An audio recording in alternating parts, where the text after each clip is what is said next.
Então, o Braz Reginaldo vai falar sobre um tema hoje de sua livre escolha. Então, nossas melhores vibrações de carinho e de afeto para que ele se sinta harmonizado com o nosso ambiente, ele que é um trabalhador da nossa casa. Obrigado.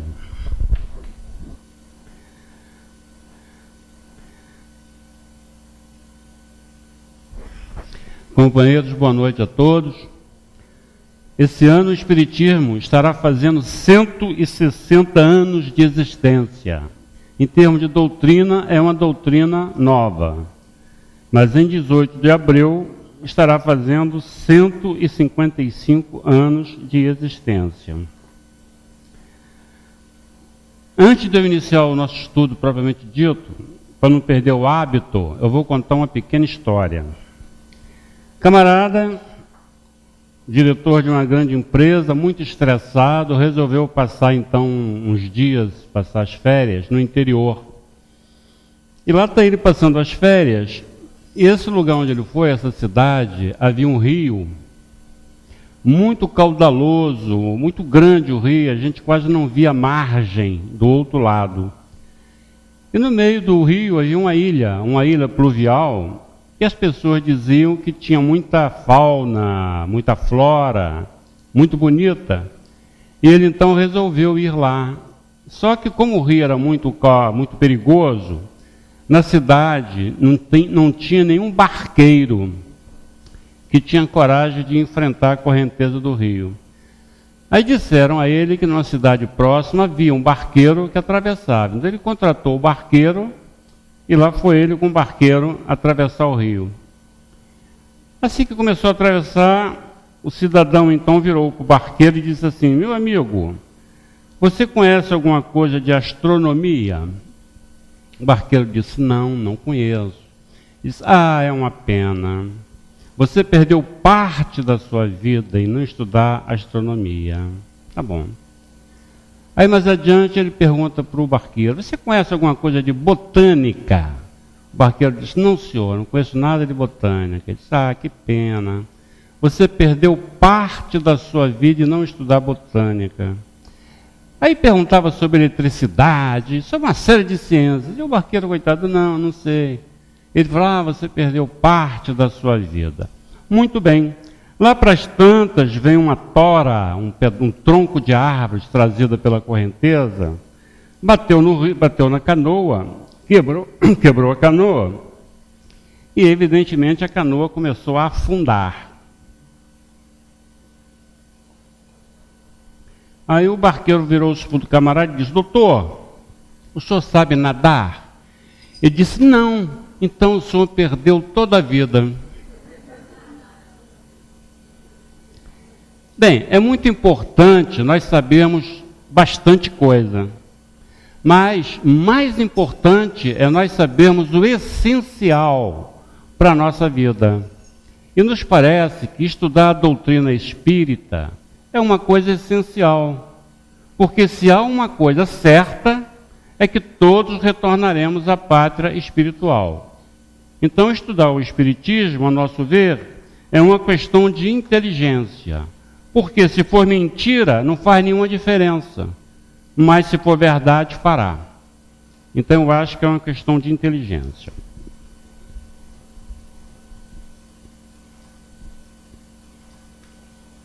Bem, no dia 18 de abril de 1857, foi lançado por Allan Kardec o Livro dos Espíritos, na sua primeira edição, com 501 perguntas. Posteriormente, Allan Kardec, com o auxílio dos espíritos superiores, fez uma revisão no livro. Então foi lançada a sua segunda edição em 1860. Desta feita com 1019 perguntas, que é o Livro dos Espíritos que nós estudamos até os dias de hoje. Allan Kardec fez mais 5 revisões enquanto vivo e fez algumas alterações a posteriori, mas nenhuma das alterações que ele fez nas edições subsequentes alterou o conteúdo. ele apenas modificava a forma de apresentar um comentário ou outro, mas o conteúdo ele não alterou. Então, podemos considerar que o moderno espiritismo, assim qualificado pelo próprio Allan Kardec, nasceu em 18 de abril de 1857. Portanto, fazendo agora no mês de abril, 160 anos de existência. Para codificar a doutrina, Allan Kardec se valeu de inúmeros médiuns, tanto na França quanto de outros países. E como que ele procedia a isso? Ele mandava cartas com perguntas para esses médiuns. E os médiuns não sabiam que aquela pergunta estava sendo feita também para outros médiuns. Nenhum médium sabia que a pergunta era para vários médiuns. E esses médiuns, então, recebiam as comunicações espirituais e devolviam para Allan Kardec a pergunta que ele havia feito. Quando todas as perguntas coincidiam no conteúdo, o Allan Kardec as considerava como válidas para publicar o livro.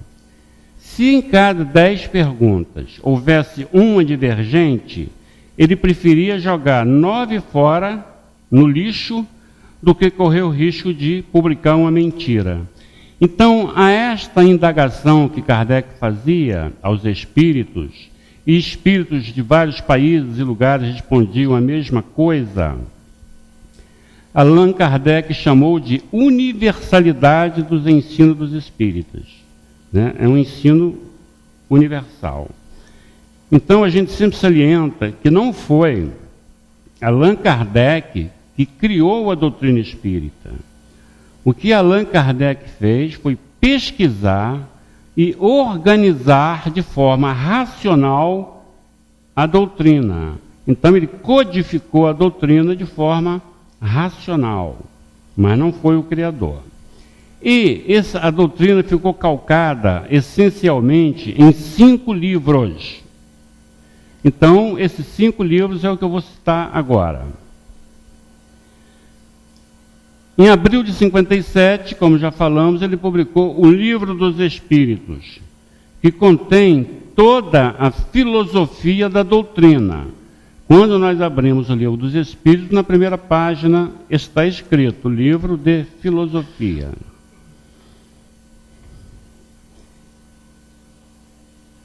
Em janeiro de 1861, ele publicou o Livro dos Médiuns, que é um guia para os médiuns. Em abril de 1864, ele publicou o Evangelho segundo o Espiritismo, que contém toda a moral do Cristo. Em janeiro de 1865, ele publicou a Gênese, que trata dos milagres e as predições segundo o Espiritismo. Em agosto de 1865, nesse mesmo ano, ele então publicou O Céu e o Inferno, que trata da justiça divina segundo o Espiritismo. Estes então são 5 livros chamados Obras Básicas, também conhecido como Pentateuco Espírita. Por que Pentateuco? Porque são 5. Tudo que é 5 é penta, então é o Pentateuco. E nós observamos uma coisa interessante e extremamente didática.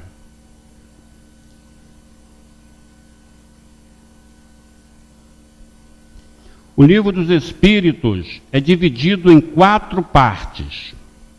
Primeira parte, segunda parte, terceira parte, quarta parte. Na primeira parte do Livro dos Espíritos, temos o título da primeira parte é Das Causas Primárias.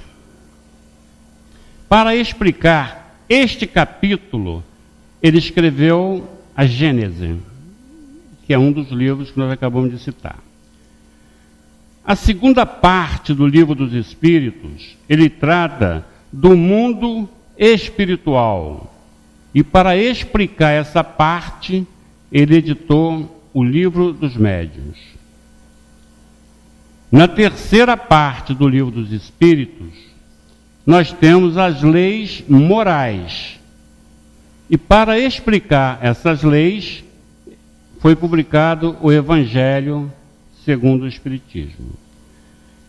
E na quarta parte do Livro dos Espíritos, temos esperanças e consolações.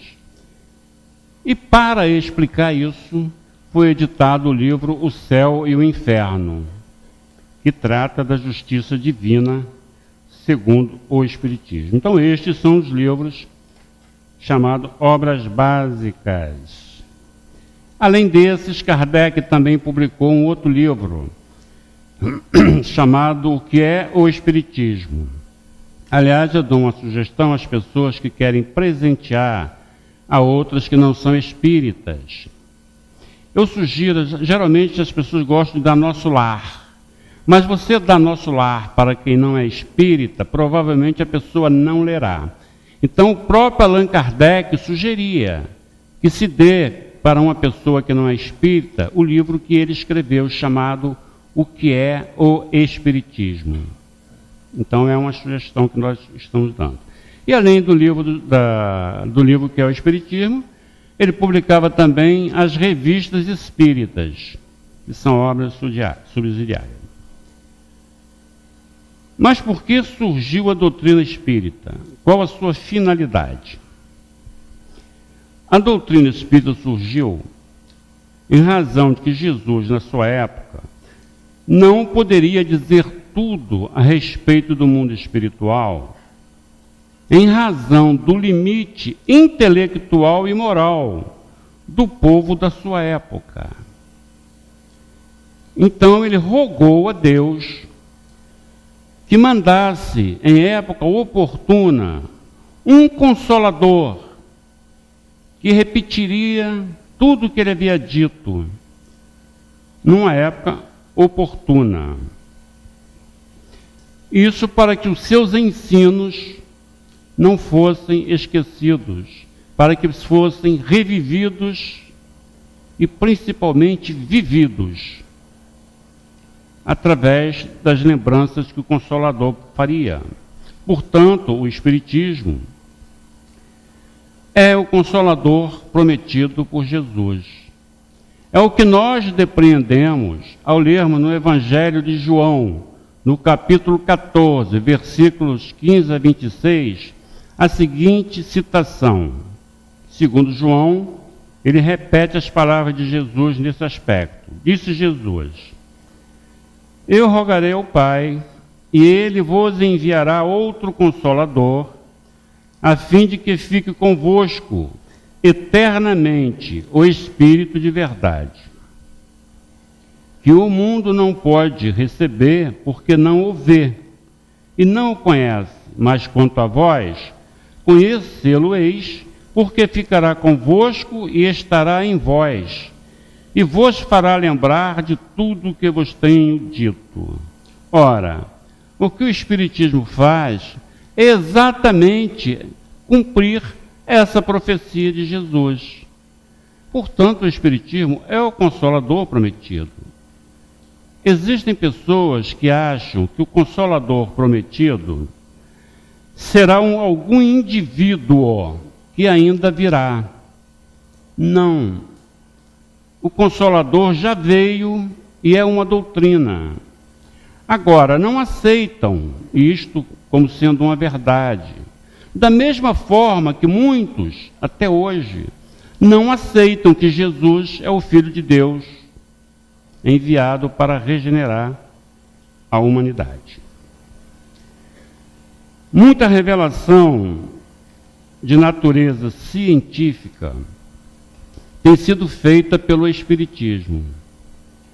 Uma vez eu dei para um biólogo o livro Evolução em Dois Mundos. Ele leu o livro e depois me disse que concordava com tudo que está escrito no livro, e mais, que muitas dúvidas que ele tinha como biólogo foi esclarecida pelo livro.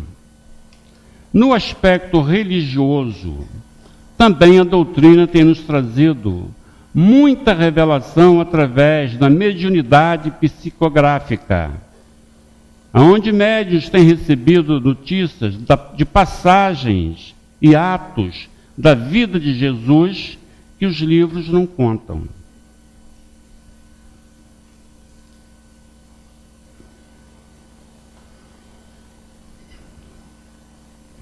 Muitas pessoas confundem a doutrina espírita com outras doutrinas espiritualistas.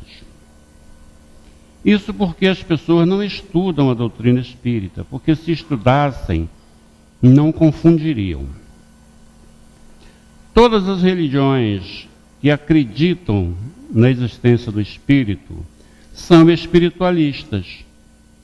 A Igreja Católica é espiritualista, os Mormons são espiritualistas, a Umbanda é espiritualista, o Espiritismo é espiritualista. É aí que surge a confusão. Para a pessoa se dizer espírita, é necessário que a pessoa creia em dois fundamentos básicos da doutrina.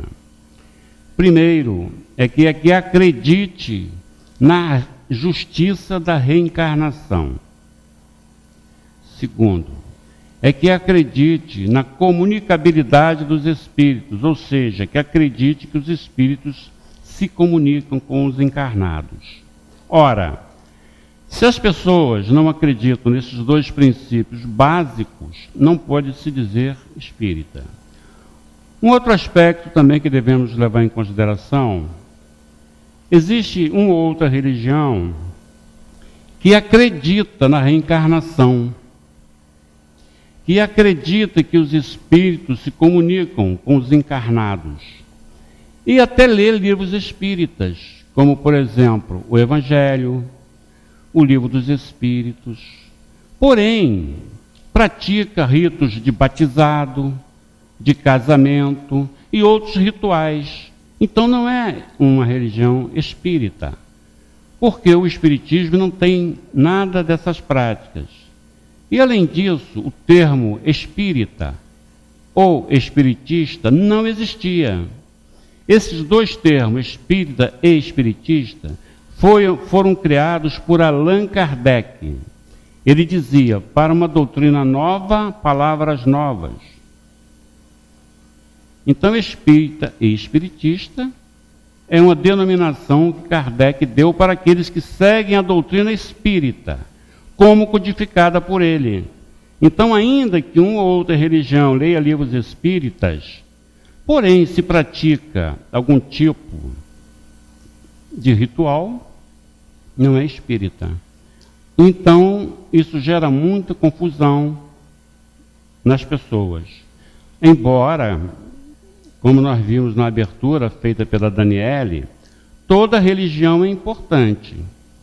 Qualquer religião é importante. Nenhuma religião ensina a praticar o mal. Todas são importantes. E aquelas religiões que muitos de nós julgamos serem fanáticas, serem extremamente fanáticas, mesmo essa, Joana de Ângeles diz que é de grande utilidade, porque muitas pessoas poderiam usar a energia que ali gastam na prática do mal. Então não existe nenhuma religião que não seja boa. Pode haver e há religiões equivocadas, é outra coisa. A doutrina espírita é calcada em três aspectos. O aspecto filosófico, o aspecto científico e o aspecto religioso. No aspecto científico, nós temos como ponto de partida o fenômeno das mesas girantes e as inúmeras comunicações mediúnicas recebidas através dos médiuns. E as inúmeras experimentações que têm sido feitas sob rigoroso controle, sob experimentações feitas sob rigoroso controle dos médiuns. Então, muitas coisas nos têm sido reveladas no aspecto científico, como, por exemplo, o estudo do ectoplasma. São revelações que nos têm sido feitas. Em termos de pesquisa científica, nós podemos citar inúmeros homens de ciência que se dedicaram a estudar o Espiritismo. Mas vamos nos ater a apenas um, dada a relevância dos seus estudos. Vamos nos focar em William Crookes.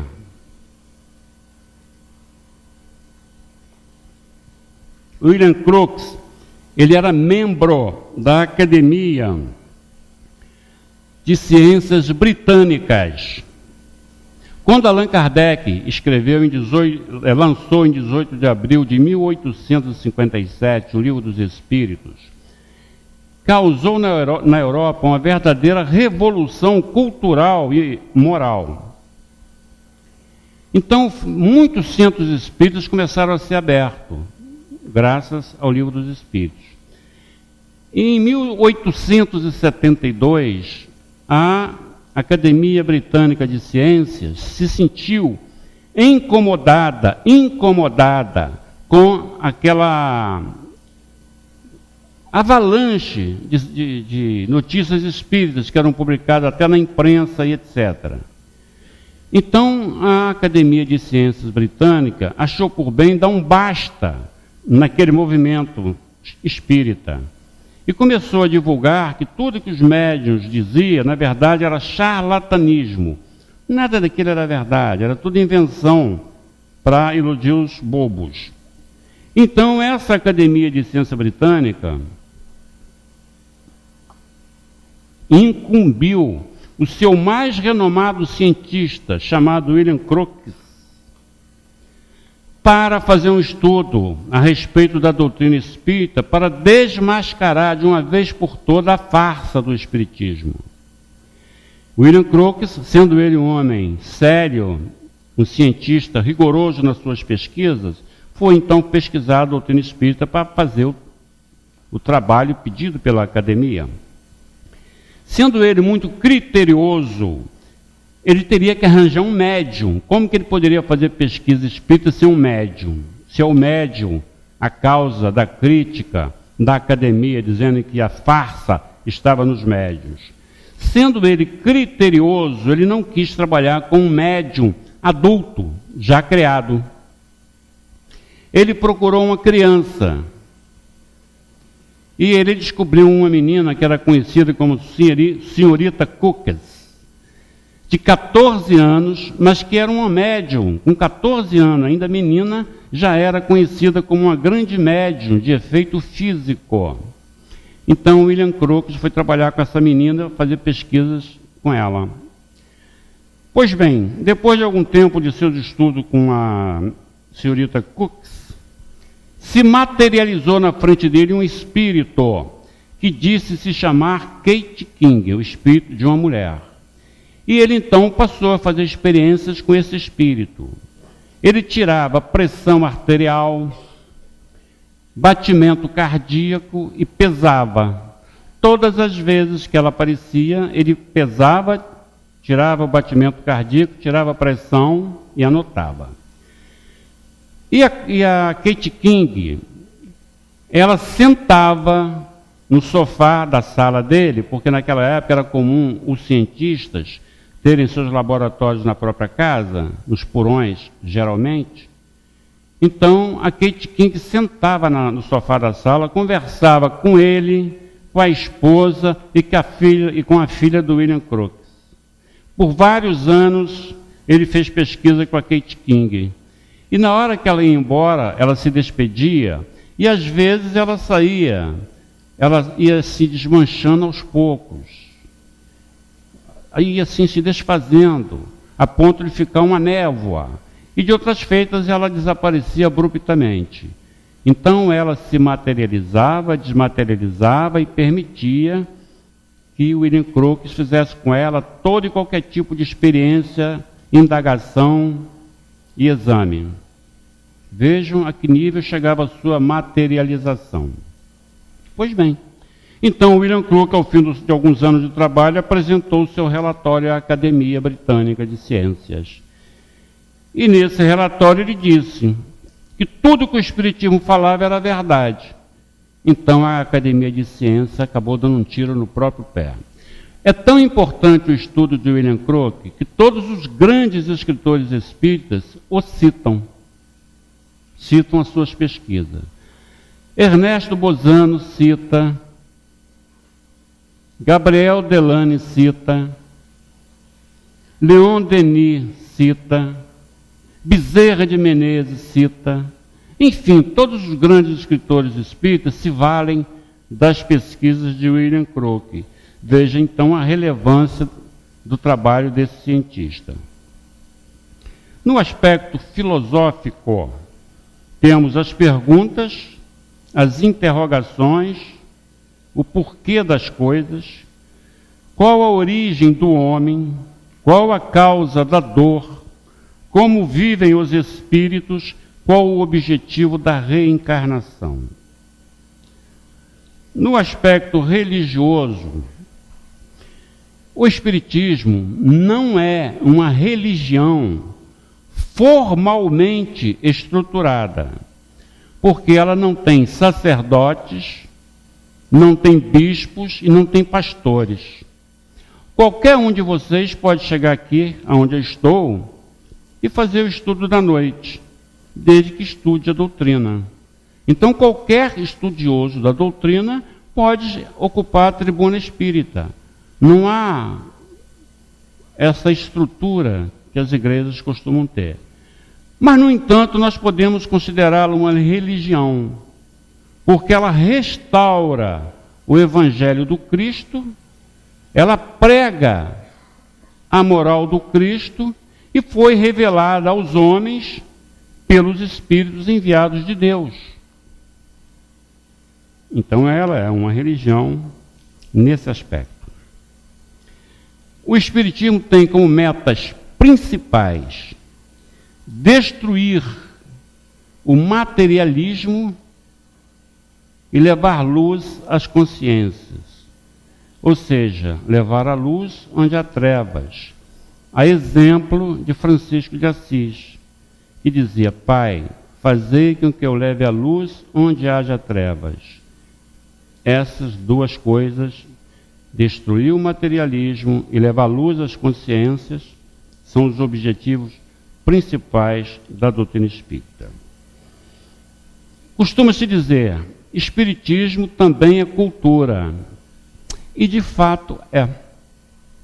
Quando nós estudamos a doutrina espírita, nós absorvemos uma série de informações inerentes a todas as ciências humanas. O livro Depois da Morte, de Leon Denis, é uma aula de cultura geral espetacular.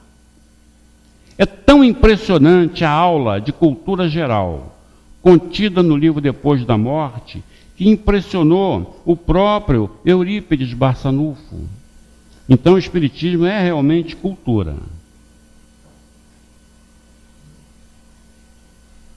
O Espiritismo tem relação com inúmeras ciências. Vamos ver com quais ciências humanas o Espiritismo tem relação.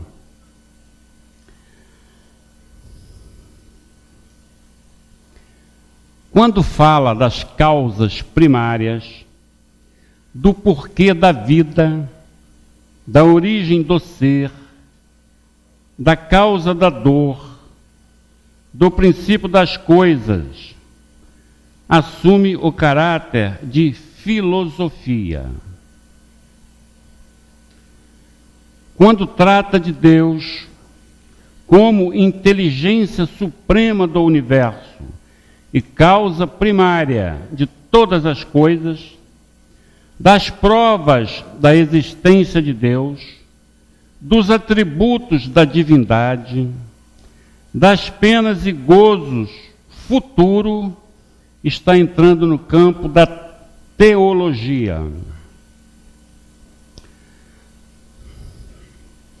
Quando fala da formação dos mundos, sobre o espaço universal, as origens do universo, a pluralidade dos mundos habitados, entra no campo da astronomia e da cosmologia.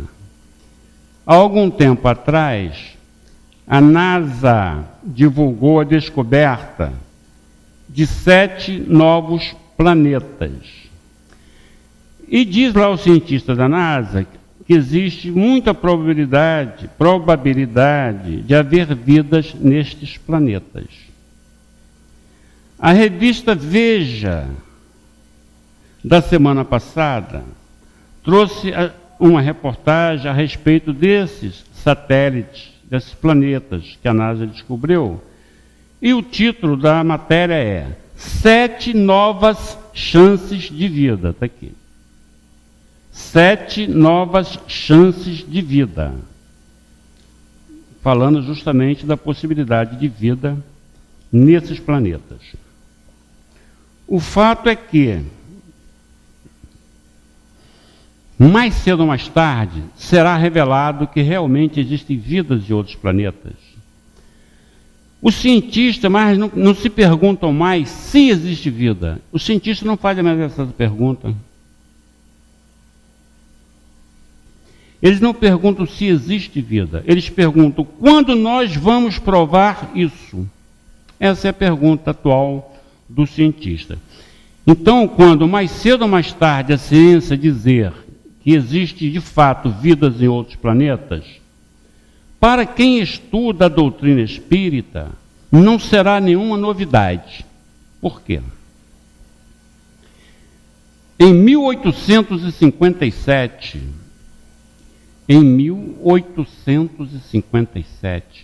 na primeira edição do Livro dos Espíritos, que tinha 501 perguntas, na pergunta 55, Allan Kardec fez a seguinte indagação. 1857. Pergunta de Kardec. Todos os planetas que circulam no espaço são habitados? Essa é a pergunta. E os espíritos respondem, sim, todos são habitados. E o homem da Terra está longe de ser, como supõe, o primeiro em inteligência, em bondade, em perfeição. Entretanto, há homens que se julgam muito fortes e pretendem que só este pequeno planeta tenha o privilégio de abrigar os seres racionais. Orgulho e vaidade. Acreditam que Deus criou o universo só para eles. 1855 é a pergunta de Allan Kardec. Então, quando a ciência disser que existem outros mundos habitados, para nós não será surpresa. Allan Kardec dizia o seguinte: sempre que a ciência humana provar que um princípio espírita está errado, abandone o princípio espírita e siga a ciência. Um verdadeiro desafio. Até hoje, nunca a ciência provou que qualquer princípio espírita está errado. Ao contrário.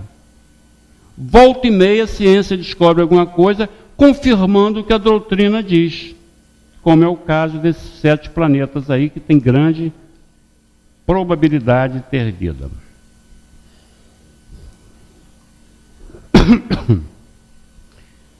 Quando fala da origem da espécie humana, do povoamento da Terra, da origem e diversidade das raças, entra no campo o Espiritismo está entrando no campo da antropologia e da etnologia.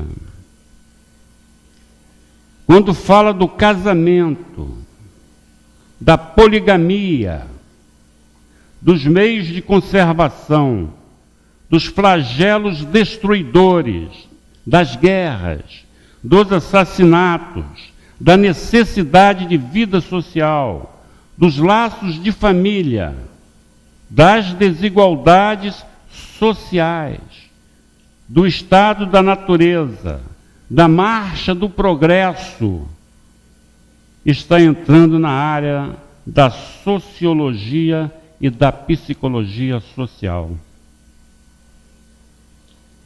Quando fala da lei natural, da igualdade do direito do homem e da mulher, da liberdade do pensamento e de consciência, ao direito de propriedade, aos limites do trabalho, o direito ao repouso, a pena de morte, quando se refere ao aborto,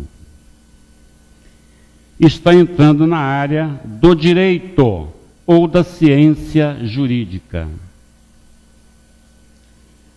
Quando fala da inteligência e do instinto, das ideias inatas, das parecenças morais, das faculdades morais e intelectuais do homem, quando fala do sono, quando fala dos sonhos, está entrando na área da psicologia aplicada. Nos profundos estudos acerca do sonambulismo, do êxtase, da dupla vista, da telepatia, das mortes aparentes, dos transportes de objetos feitos pelos espíritos, da psicometria, enfim, quando fala dos fenômenos paranormais, o Espiritismo dá uma imensa contribuição à parapsicologia. Eu, particularmente, conheci um parapsicólogo que, volta e meia, estava com o Livro dos Espíritos debaixo do braço. Quando o Espiritismo oferece explicações lógicas e profundas para doenças mentais, principalmente aquelas que não têm causas aparentes, pois são frutos da obsessão, o Espiritismo dá grande ajuda à psiquiatria. Eu sugiro a todos que leiam o livro A Loucura sob Novo Prisma, de Bezerra de Menezes, aonde ele trata da loucura por obsessão.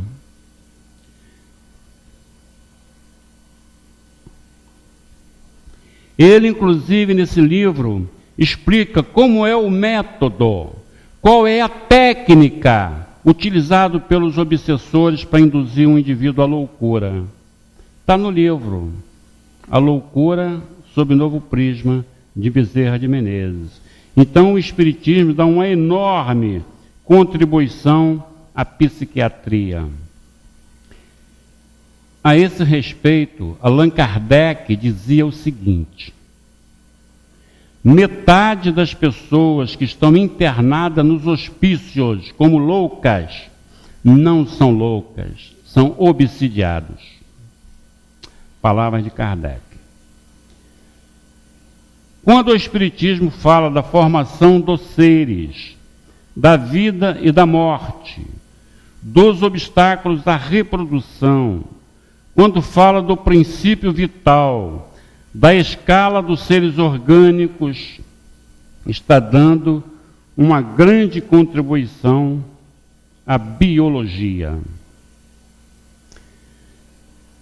Nós falamos ainda há pouco que o Livro dos Espíritos causou verdadeira revolução na Europa, revolução cultural e até mesmo religiosa. Então, muitos centros espíritas estavam sendo criados pela Europa fora, a ponto da Academia de Ciência Britânica tomar a providência que nós falamos ainda há pouco, que tomou pedindo que William Crookes fizesse um estudo a respeito da doutrina. E evidentemente que também na França, muitos centros espíritas surgiram. Então, no ano de 1862, Allan Kardec resolveu ir, ele pessoalmente, aferir como que andava os centros espíritas diante da nova doutrina. Como que os centros espíritas estavam funcionando, que orientação precisavam. Então ele ia pessoalmente nessas viagens de 1862 e conviver com as pessoas e orientar. E em cada cidade que ele ia, ele fazia um discurso. E ele também fez uma visita à sua cidade natal, a Lyon. Então ele visitou os centros espíritas de Lyon e, como fazia em todas as cidades, ele também fez um discurso. Isso em 1862. Quando nós lemos o discurso que Allan Kardec fez em 1862, temos a impressão que ele fez ontem, de tão atual que é o discurso. Parece que se você der o discurso para alguém ler e pergunta, esse discurso foi escrito quando? A pessoa fala, ontem. É inacreditável. O discurso é um discurso demasiadamente longo. Então, nós não vamos ler o discurso todo, mas separamos o último parágrafo desse discurso que Allan Kardec fez em Lyon. Então eu vou ler o último parágrafo do discurso. É muito grande o discurso. Disse Kardec: o Espiritismo tem impedido inumeráveis suicídios. Restaurou a paz e a concórdia em grande número de família. Tornou mansos e pacientes homens violentos e coléricos. Deu resignação às que não a tinham e consolações aos aflitos. Reconduziu a Deus os que não o conheciam, distraindo-lhes as ideias materialistas, verdadeira chaga social que aniquila a responsabilidade moral do homem. Eis o que tem feito e faz todos os dias, o que fará cada vez mais à medida que se espalhar.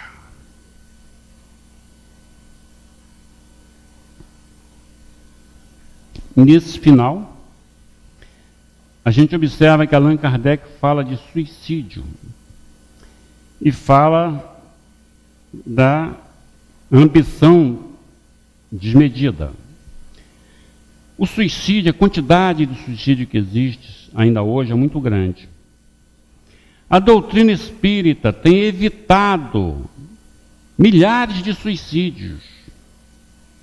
Quem convive na doutrina há 20, 30 anos deve conhecer vários casos. Eu, particularmente, tive envolvido em um, em que anos depois a pessoa me agradeceu, porque ela teria suicidado se não fosse o que eu falei. E como eu, vários outros companheiros que militam na doutrina já impediram que alguém se suicidasse. E hoje o suicídio continua grande. Nós não tomamos conhecimento de muitos suicídios porque a família tem vergonha de dizer que um membro da família se suicidou.